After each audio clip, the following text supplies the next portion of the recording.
কোনো রকম গুঁড়ো দুধ ছাড়া আজকে আমি আপনাদের সঙ্গে এই সন্দেশের রেসিপি শেয়ার করব। রেসিপি কিন্তু খুব ইজি আর খেতে কিন্তু অনেক অনেক স্বাদ, মুখে দিলেই কিন্তু একদম মিলে যাবে এমন একটা সন্দেশের রেসিপি। এটা কিন্তু দুর্গাপুজো স্পেশাল, আপনারা চাইলে পুজোতেও বানায় খেতে পারেন বা এমনি বাড়িতে বানায়ও কিন্তু খাওয়া যায়। দেখেন সন্দেশটা কিন্তু খুবই সফট নরম, মানে মুখে দিলেই কিন্তু মিলে যাবে। আর এটা কিন্তু অনায়াসে 7 থেকে 8 দিন কিন্তু রাখা যায়। তো চলুন রেসিপিটা শুরু করা যাক। তো সন্দেশ বানানোর সময় আমাদের লাগবে হচ্ছে এলাচের পাউডার, যেটা আমি বাড়িতেই সবসময় বানাই।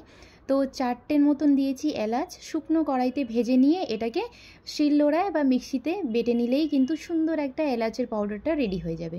ওই কড়াইয়ের মধ্যেই আমি 1/2 চামচের মতন ঘি দিচ্ছি। আর এদিকে নিব হচ্ছে লিকুইড দুধ, এটা হচ্ছে গরুর দুধ, 1/2 লিটার মতন আছে। তো দুধের সরটা আমি তুলে রাখবো, কারণ এই সর দিয়ে বাড়িতে ঘি বানানো হয় যার জন্যে। তো আপনারা সব সময় দুধের সর কোনো স্টিলের বাটিতেই রাখবেন, প্লাস্টিকের কন্টেনারে রাখবেন না, স্টিলের টিফিন বাটিতে রাখলে ভালো হয়। তো আমি এমনি এখন সাইড করে রাখছি, পরে আমি এটাকে স্টিলের টিফিনে রেখে দিব। এদিকে দুধটা দিয়ে দিচ্ছি 1/2 লিটারের মতন। আঁচটা কিন্তু একদম হাই হিটে থাকবে, আর দুধটাকে হাই হিটেই কিন্তু জাল দিতে হবে। দেখেন ঠিক এইভাবে। যখন দুধটা টকবক করে ফুটে আসবে তখন আঁচটাকে মিডিয়াম হিটে করে দিবেন। আজকের রেসিপি কিন্তু খুব ইজি, আপনারা যখনই ট্রাই করবেন আমাকে কমেন্ট বক্সে জানাতে ভুলবেন না। আর এই রেসিপি বানানোর সময় যদি কোনো রকম অসুবিধা হয় তাহলে অবশ্যই কমেন্ট বক্সে কমেন্ট করবেন, আমি অবশ্যই আপনাদেরকে রিপ্লাই দিব। এদিকে দেখেন দুধটা কিন্তু টকবক করে ফুটে আসছে, এবার আঁচটা কিন্তু মিডিয়াম হিটে করে দিতে হবে। আর দুধের সাইড মানে কড়াইয়ের সাইডে সাইডে যে সরগুলো লেগে থাকে সেগুলো যে কোনো খুন্তি হাতার সাহায্যে সেগুলোকে সাইড দিয়ে নিয়ে দুধের মধ্যেই দিয়ে দিবেন, আলাদা করবেন না এটাকে, ঠিক আছে? তো এইভাবে করে আমার 10 থেকে 15 মিনিট সময় লাগছে। দুধটাকে একটু গাঢ় গাঢ় করে নিতে হবে। আর দুধে আমি কোনো রকম কিন্তু জল ব্যবহার করি নাই।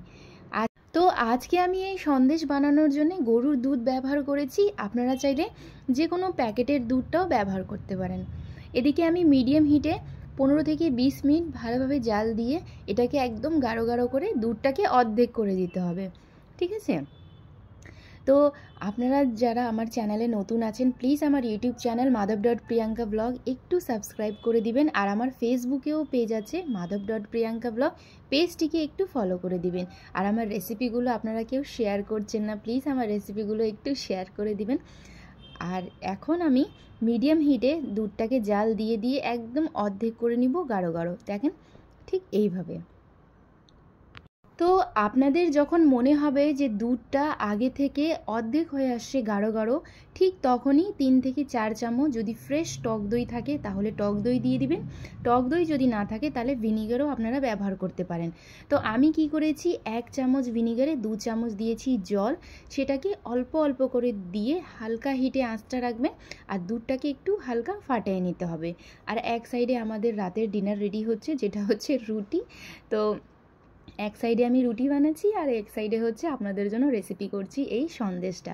তো অল্প অল্প ভিনিগারের জল দিয়ে দুধটাকে ফাটিয়ে নিতে হবে। যখন আপনাদের মনে হবে দুধটা একটু দানা দানা হয়ে আসছে, মানে একদমই ফাটায় নেবেন না, মানে অল্প একটু দানা দানা হবে, ঠিক আছে? অল্প অল্প করে ভিনিগারের জলটা ব্যবহার করতে হবে।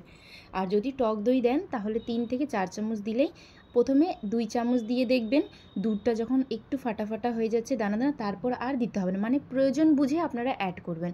তো এদিকে আমার 1 চামচ ভিনিগারে 2 চামচ জল মিশে আমি সম্পূর্ণটাই দিয়েছি। তো আমার দুধটা হালকা একটু দানা দানা হয়ে আসছে, তারপরে আমি আর অ্যাড করি নাই।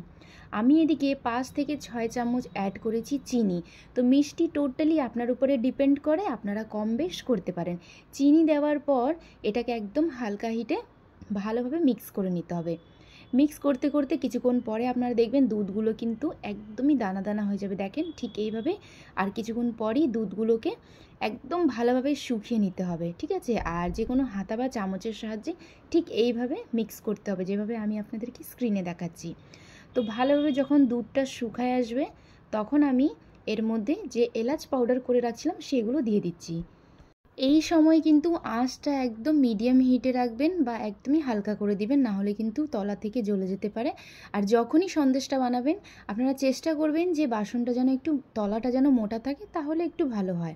আর সাইডেরগুলো একটু ভালোভাবে সব মানে যে কোনো খুন্তি বা হাতার সাহায্যে একটু চেঁচে নিলে ভালো হয়। তারপরে আমি এটাকে ভালোভাবে মিক্স করে নিব, দেখেন একটা স্প্যাচুলার সাহায্যে। আর এইগুলো হচ্ছে একটু দানা দানা টাইপের হবে। ভালো মতন যখন শুকিয়ে আসবে একদম, তখন এগুলোকে নামিয়ে নিতে হবে। তো আমাদের এখানে মানে দুধটা অল্প অল্প আছে, পুরোটা শুকায় যায়নি। তো আমি আর একটু শুকায় নিয়ে এগুলোকে নামিয়ে নেব। আর আপনারা চেষ্টা করবেন এই সময় যে কোনো শক্ত হাতা বা খুন্তির সাহায্যে সাইডেরগুলো চেঁচে নিলে ভালো হয়। কিছুক্ষণ পরেই দেখবেন একদম ভালো মতন শুকায় যাবে। তারপরে যে কোনো প্লেট হোক বা বাটিতে, আমি প্লেট নিয়েছি, তাতে হচ্ছে 1/2 চামচের মতন ঘি ব্রাশ করে নিব। তারপরে ওই যে সন্দেশের ব্যাটারটা ছিল সেগুলো দিয়ে চামচ দিয়ে গরম গরম অবস্থাতেই কিন্তু সেট করতে হবে, না হলে কিন্তু হবে না। তো ভালো মতন কড়াই থেকে সব কোটা সন্দেশের ব্যাটারটা বের করে আমি সঙ্গে সঙ্গে চামচ দিয়ে, ছোট একটা স্টিলের চামচ দিয়ে এগুলোকে ভালোভাবে এক সাইড করে, পুরো প্লেটে দিব না, না হলে পাতলা হয়ে যাবে। তো আমি অর্ধেক প্লেটে করে এগুলোকে সেট করে রেখে দিব। আর এগুলো কিন্তু রুম টেম্পারেচারই রাখতে হবে, সঙ্গে সঙ্গে ফ্রিজে কিন্তু রাখবেন না, কারণ অনেক গরম তো এই জন্যে। তো আমি এই সন্দেশগুলোকে বাহিরে রুম টেম্পারেচারে 15 মিনিটের জন্য ছেড়ে দিব। তো 15 মিনিট পর আপনাদেরকে দেখাচ্ছি, দেখেন কত সুন্দর সেট হয়েছে। আর খেতে কিন্তু অনেক অনেক স্বাদ হয়, আপনারা অবশ্যই ট্রাই করবেন। আর যখনই ট্রাই করবেন কমেন্ট বক্সে আমাকে জানাতে ভুলবেন না। আর প্লিজ আমার রেসিপি ব্লগ ভিডিওগুলো একটু বেশি বেশি করে লাইক, শেয়ার আর কমেন্ট বক্সে অবশ্যই জানাবেন যে আমার রেসিপিগুলো আপনাদের কাছে কেমন লাগে। এদিকে আমি এই সন্দেশগুলোকে ঠিক এইভাবে সেট করে ছেড়ে দেব 15 মিনিটের জন্য রুম টেম্পারেচারে। বারে বারে বলছি ফ্রিজে কিন্তু রাখবেন না। তো 15 মিনিট পর আমি এখানে চলে এসেছি। এবার আপনাদেরকে কেটে দেখাবো যে, আর সত্যি বলছি এই সন্দেশটা খেতে কিন্তু দোকান থেকেও বেশি স্বাদ হয়েছিল, মানে এতটা সফট হয়েছিল যে কি আর বলবো। তো চলুন এগুলোকে ছোট ছোট পিস পিস করে কেটে নেওয়া যাক। তো আমি ছোট ছোট করেই পিস পিস করে নিচ্ছি, আপনারা চাইলে বড় বড়ও করে নিতে পারেন। তো ঠিক এইভাবে আমি কিন্তু দোকানের মতনই করে নিচ্ছি ছোট ছোট পিস। আর একটা আপনাদেরকে তুলে দেখাচ্ছি, দেখেন কতটা সফট হয়েছে, খেতে তো অপূর্ব হয়েছিল।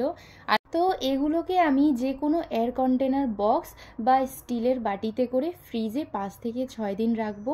এটা কিন্তু একদমই খারাপ হবে না, বাইরে কিন্তু রাখা যাবে না। তো এটাই ছিল আজকের রেসিপি। আশা করি আপনাদের কাছে ভালো লাগবে। ভালো থাকবেন, সুস্থ থাকবেন, আমাদের চ্যানেল madhav.priyanka ব্লগের সঙ্গে থাকবেন। আমি দেখা করব নেক্সট ব্লগ ভিডিও রেসিপি নিয়ে। Thank you, tata.